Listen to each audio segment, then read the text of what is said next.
Hi everybody. The other day I posted on my community page if anybody had any questions for a Q&A, I would answer them, and I did get questions from 3 different people, so I'll be answering them right now. My first question was from Amber. I wrote out all my questions down so I don't forget. So Amber asked, what made you decide to make a YouTube channel? So the reason why I started a YouTube channel, I never had dreams of doing this or anything like that. I would comment on people's videos and they'd accuse me of being a bot or a fake person. I don't know why. So it was suggested that I added a few videos on my channel so people would realize I was a real person. So I one day got tired of being called a bot. So I got on my phone, my cell phone, and I uploaded some aviation videos, and they turned into shorts because they were such, small videos. So my first videos ever were shorts of aviation, and I got like 100 views. Another video got, I think, like 1,000 views. And I was like really surprised that, because I had no subscribers, of course, and I was surprised people were watching my shorts. So I thought, okay, well, I'm just going to add a few more. So as I was adding, I told only 6 people, and I still only to this day have told 6 people about my channel. I've kind of kept it private because I never expected it to grow. I always just thought it was going to be like really nobody watching. So I told my 2 boys, of course, I told their 2 girlfriends, and then I told 2 friends. So all this time, over a year and a half, only 6 people I have ever told. So when I had gotten 10 subscribers, which when you think about it, if the 6 people I told subscribe, which I'm sure they did, then that's the 6 out of my 10 subscribers in the beginning, and I thought that was awesome. I couldn't believe like I had people watching. So I would just add random videos, and in 3 months of starting my channel, I got partially monetized. I had the 500 subscribers, and I had over the 4,000 watch hours to be fully monetized, but I just did not have the subscriber count because I never pushed my channel. I never really tried hard because it was just something that I was doing for fun, really. So I got partially monetized at 3 months. I did the memberships, super chats, and stickers, and then about 4 months later I was fully monetized because I had met the 1,000 subscribers. So that was the hard part for me, was getting the subscribers. The watch hours are pretty easy as long as you stay consistent. So the next question is from KJ Party of 6. She says, between Etsy and YouTube, do you make enough to justify the time or effort? And for YouTube, I would say yes, it is worth the time and effort because I am fully monetized. So for me to stop now really wouldn't make any sense. So I feel like I need to make videos to keep going, to keep the monetization and get my monthly payout. So I don't make very much here, but any extra few dollars count because I could put my YouTube money towards buying groceries, putting gas on my car, doing different things. So yeah, it is worth the time and effort, especially once you're fully monetized. So I'm not going to give that up. So I do plan on doing different things in my life, my journey. So it'll all be here on YouTube for me to share with you guys. And like none of my family, my siblings or anything like that. No, I have a YouTube channel, cousins, no one knows I have this. So if they ever stumble upon it, that would be kind of, crazy. But I will continue with this channel. Number 3 question. Let's see. Oh, and then she also asked about Etsy. Okay, so yes, any online marketplace that you want to sell through, this is just my advice giving to everyone. A lot of people will see that, say Etsy, eBay, or Amazon, they charge fees. But of course, you got to pay fees. I mean, you can't go rent a building downtown and open a business for free. You can't go rent a building for free, get utilities for free. You have to pay fees somewhere along the line. And to do an online marketplace such as Etsy or eBay or Amazon, I'm just giving examples. They do charge fees, but you just need to figure that into your item cost. So when you sell it, you figure in all the fees yourself. So yes, it's definitely worth the time and effort because those online marketplaces bring you millions of customers, where if you were to start your own website, you cannot bring in millions of customers, most likely. And if you have a business downtown, most likely you're not bringing in millions of customers. So yeah, I do believe it is well worth the time and effort. So number 3 is from KJ Party of 6. Do you see yourself staying in your apartment forever, or do you have goals of moving? Yes, I always have goals. So she just asked if I have goals of moving. Yes, I do. So no, I do not plan to stay in this apartment forever. It's a very old apartment, and my landlord is very old also. And I always pray every day for him that he stays healthy and strong and keeps working, because once he does, something happens to him, most likely his family will sell this property to developers, and this place will probably not exist in a few more years. So videos of this apartment and the outdoors will probably be fun to watch later, because I'm sure this place won't exist in a few years due to developers. So no, I do plan on moving, and my goal is to buy my own home in about 3 or 4 years. If I can do it sooner, that would be awesome. If it takes me longer than 3 or 4 years, then that's just life, but I'm going to continue on trying. And yes, I want to buy a home with a big enough lot or property that my boys can live with me, and hopefully one day I have grandkids that I can babysit, and that would be awesome. So yes, I do want to move. Not now. I mean, I really love this apartment. I love being here, but reality is that this place will not most likely exist for too much longer. Okay, number 4 is from Fun Girl. She says, I believe you have 2 sons. We only see one. The other son, did he move away? Will we ever see him? Okay, so yes, I have 2 sons. My oldest son is the one you see all the time with his girlfriend. He and his girlfriend visit about every month or every other month, and he is my oldest. And then my youngest, he was in my first videos, and he lives out of town, and I rarely see him, so I never get a chance to get him on video. And when I do see him, we usually don't have time to do a video. We're usually like, doing whatever. So if I can get him on video in a future one, then so be it. But my boys are really busy. They live out of town. And something that was not asked, but I will mention, is yes, this is something they always got growing up at school. And they would themselves say this. They would say, yes, we have the same father. Yes, we have the same mother. Yes, we are brothers. And no, we are not adopted, because a lot of people, my boys don't look anything alike. And a lot of people would never believe they had the same dad or the same mom, or they would think one was adopted. No, I'm a very small person, and I could not have my kids naturally. I had to have C-sections, and my boys are very, very large. Like, if you were to see me standing next to my boys, you would not believe how big my boys are.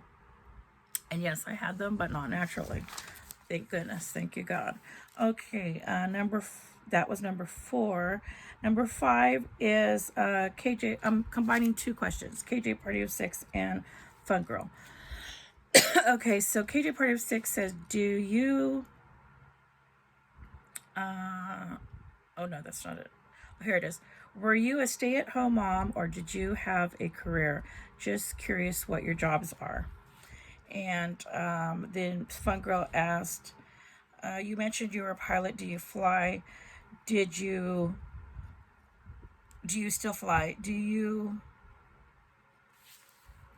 ever do it for a job, or was it a hobby? And how old are you? Okay, first I'll answer how old I am. I am in my 50s, and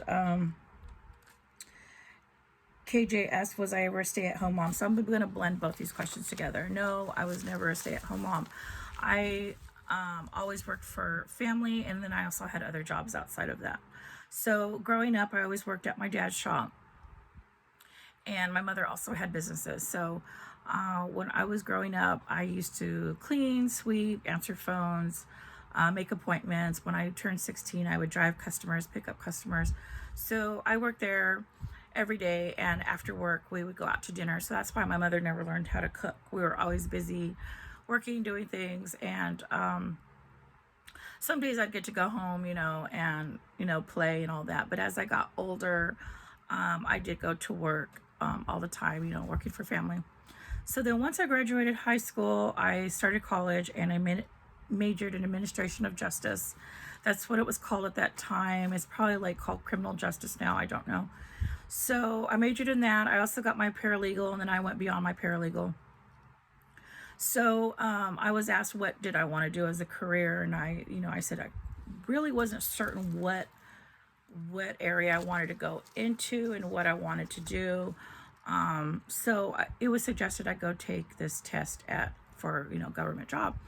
So I went and I took the test, and I got called for a temporary position. And at that time, I was already married, and I had my oldest son, and he was just a baby. So they offered me a temporary position, and it was for a government job, and I took it because I wanted to get my foot in the door. And so while I was there, I knew it was only a temporary job, so I was applying elsewhere, and I got called for an interview, and I asked for a letter of recommendation from my current job at that time, and they gave me a great letter of recommendation, and I ended up getting the job. They called me back and offered me the position, and I told them I'd start as soon as this job was completed, and I had let them know that in the interview also. And so I got a great government job. I worked full time. I moved up. I was sent to a lot of training out of town. A lot of days I wouldn't work there. I would go out of town and train. I also did self-defense at that time, also courses, which was great. And so then I did move up, and there was things I would do. I will not disclose any of the jobs, government jobs I worked, because they're extremely confidential, and I don't want anyone to ever say I said something that I didn't, because I would never risk that. And I loved those jobs. It was great jobs, and it was a great time for me. And so while I was working that job, I got pregnant with my youngest son, and so I worked up until that Friday. And then I had him on Monday, went to the hospital, had a C-section. So I worked up until the very last minute, almost. And then I took 3 months off for maternity leave. I came back, and I continued to, move up, and I enjoyed it. But then I finally reached that plateau where I knew I wouldn't move up anymore. Now, I would lead. This is just something I thought I would mention. A lot of people say on my channel that I stutter, or I say a lot, and I don't know how to speak. And when I have a job and I'm working, I don't stutter. I don't say Right now, when you see me on my channel, this is my everyday life. I'm silly. I'm goofy. That's just my personality. That's who I am. I'm very clumsy. That is real. And that is just me every day. When I'm at work, I do not stutter. I don't say I do know how to speak. I've had people make videos say, oh, she says a lot, or she does this. That is just my everyday voice when I'm at home and leisurely, and everybody is different at home than they are in the workplace. And so when people say that, they're just trying to make you look bad, and that's fine. If they don't like my tone or my voice, then I can't change that. But at work, I'm a totally different person. Also, when I'm flying and speaking to the mic, I don't say you just say exactly what you need to say into the mic, and that's it when you're flying. So that is never have been a problem for me. I love to talk.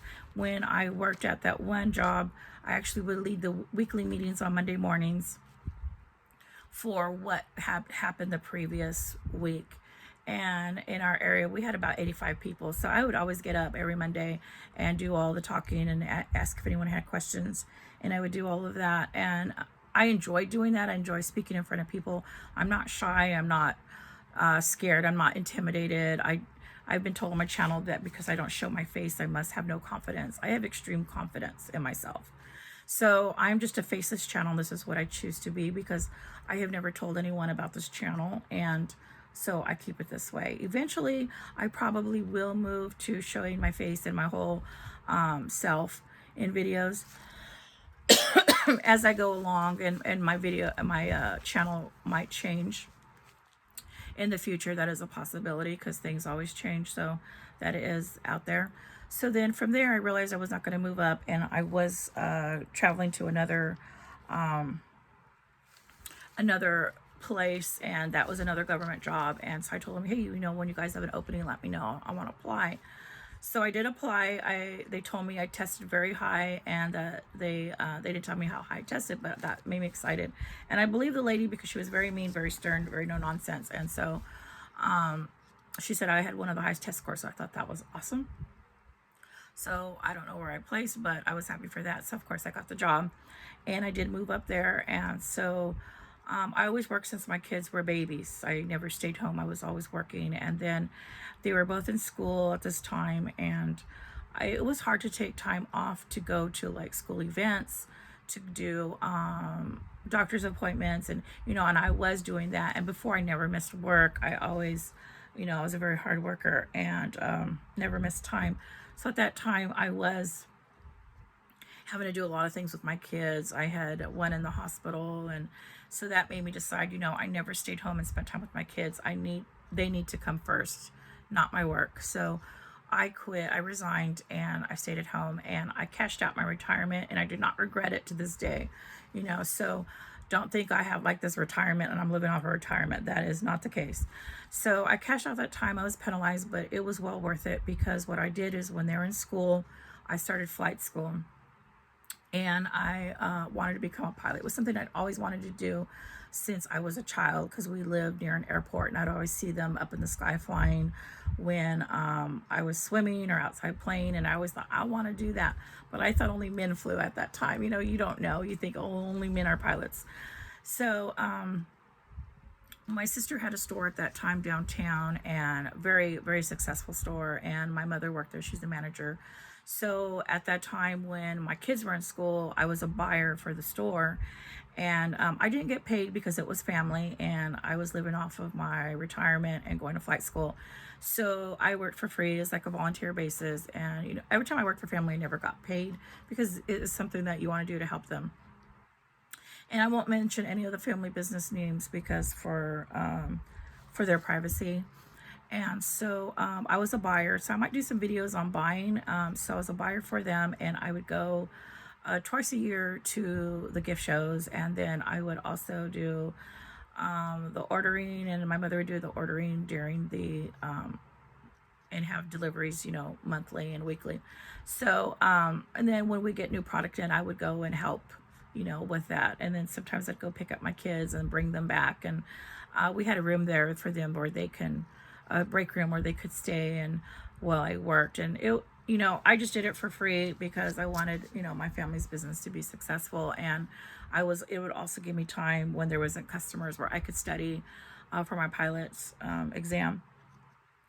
So I tackled it, getting my pilot's license, as if it was a job. I was there all the time, and I did have a lot of obstacles where men did not want me to get my license. At that time, you got to remember, 20 years ago, this was the percentage at that time. So at that time, only 5% of all pilots of all time were females and are females.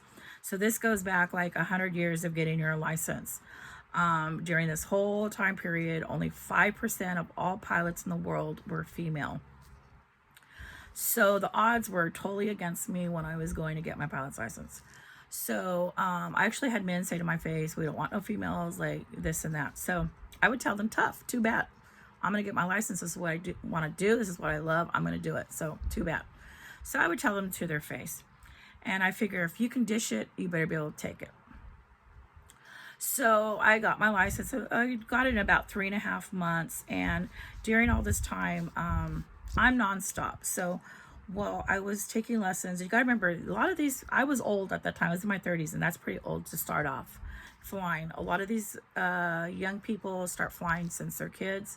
They get their pilot's license at 16, 18. They are flying professionally in their 20s already. They're great pilots. So me coming in my 30s to get my license, I was pretty old already, and a woman. So that was not very good for the odds, but I did it. I got my license in 3.5 months, and I was very fortunate. My instructor at the time also got a job while he was teaching me, and he got a job working for a company, but he said so he also worked for the flight school, and he worked for this company. And so a lot of times we do my lessons at this company's hangar. Well, I got to meet the lead pilot, and he also did the hiring for this company, and he also did hiring for an airline. So he was very kind, and he would allow me to fly in their aircraft, so right seat, when my instructor had to go do flights. So it was awesome. So he allowed me to learn. The instructor, not the instructor, but the lead pilot, I actually went on some flights with him too. And so that was in a Bonanza. At that time, it was a brand new Bonanza G1000 cockpit. So it was a glass cockpit. So I was doing my daily lessons in a Tomahawk, which of course has an old instrument panel. And then I would go in the afternoon, early afternoon, or on weekends in the Bonanza, and that was a glass cockpit. So I was learning both at the same time, and so I do know the old instrument panel and I do know the new. So I was learning in a old slow aircraft, and then I was also flying a high performance.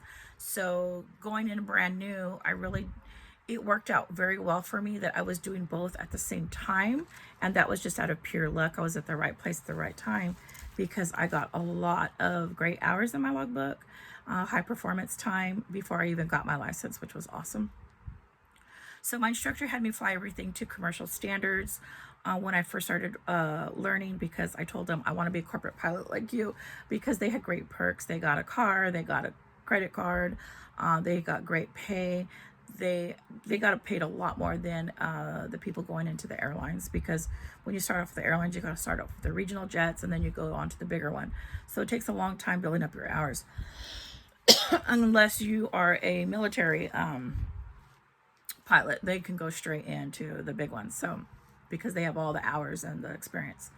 So of course I was not that. So little by little, I was growing my hours. So after I got my license, I started attending a flight school down in the LA area. It was a very, very, very, very busy airport. There was, let me see, 4 or 5 active runways, and then there was also helicopters coming in. So it was very, very hectic, and there was airlines also going into that airport. So we had to keep a passport on us at all time because we were flying a twin engine.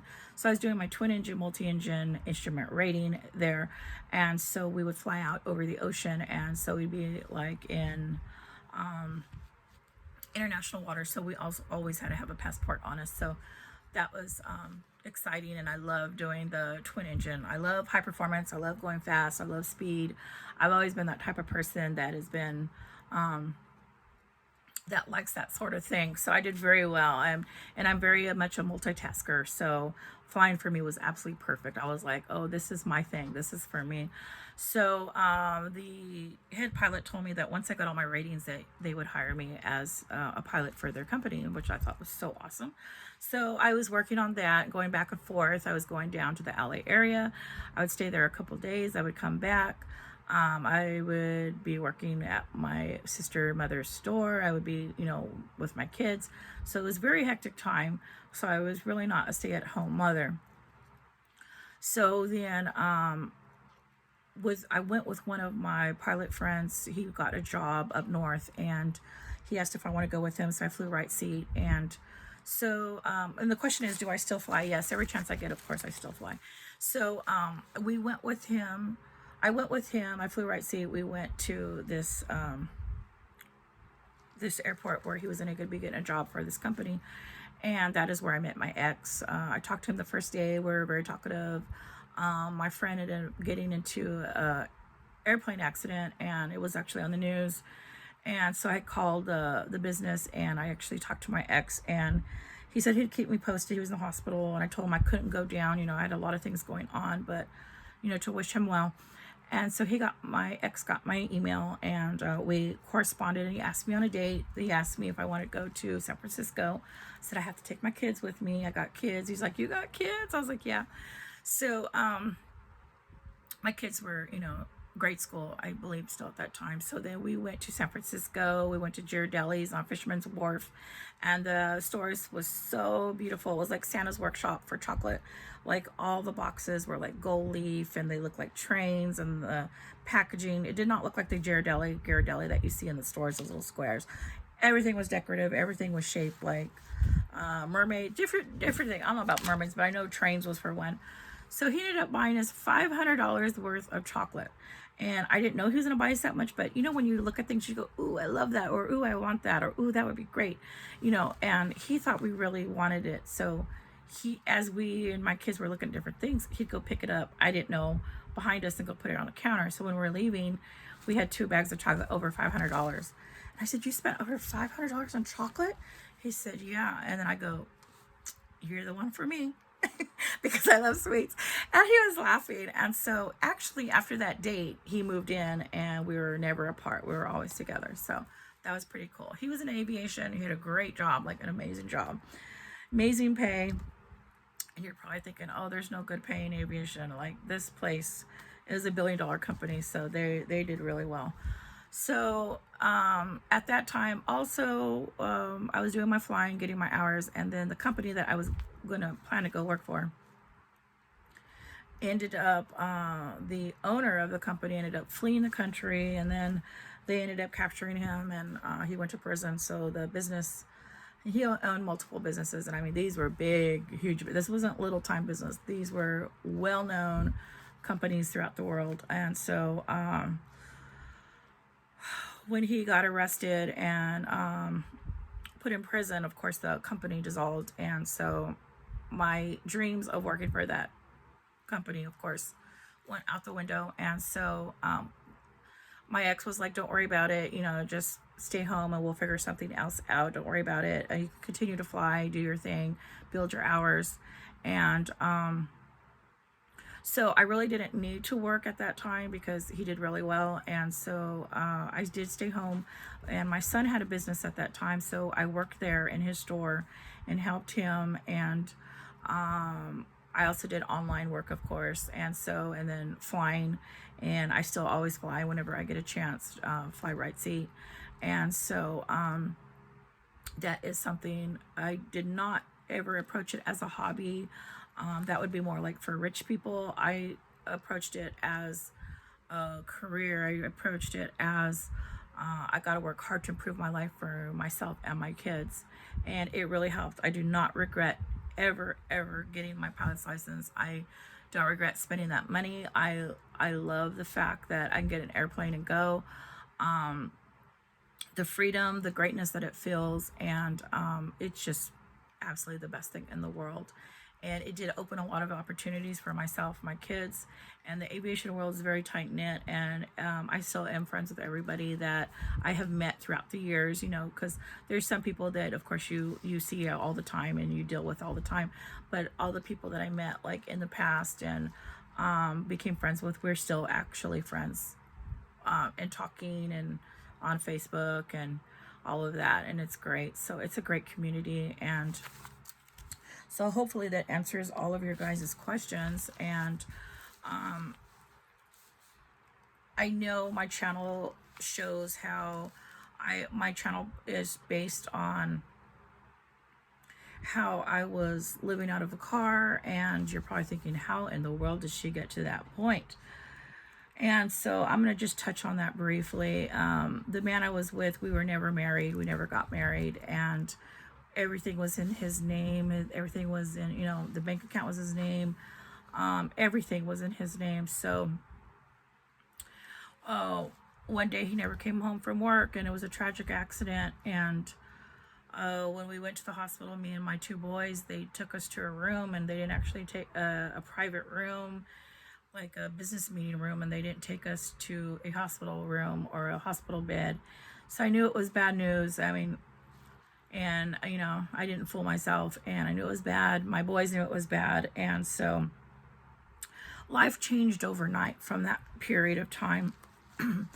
So in February of this happened in end of 2021. By February of 2023, the end of February 22, 2022, I was now homeless. My son and I were homeless at that point. A lot of things happened. So I was homeless because I had nothing in my name. I had no bank account in my name. I had no rental receipts in my name. I had nothing. I could not go rent anything. I could not buy anything. I can do anything. Couldn't get. So I didn't have bad credit. I just had no credit, and I had no history. So I could not rent an apartment. I could not rent in a house. I couldn't do anything. So I was working. I was making money, but no one would rent to me. No one would give me the time of day.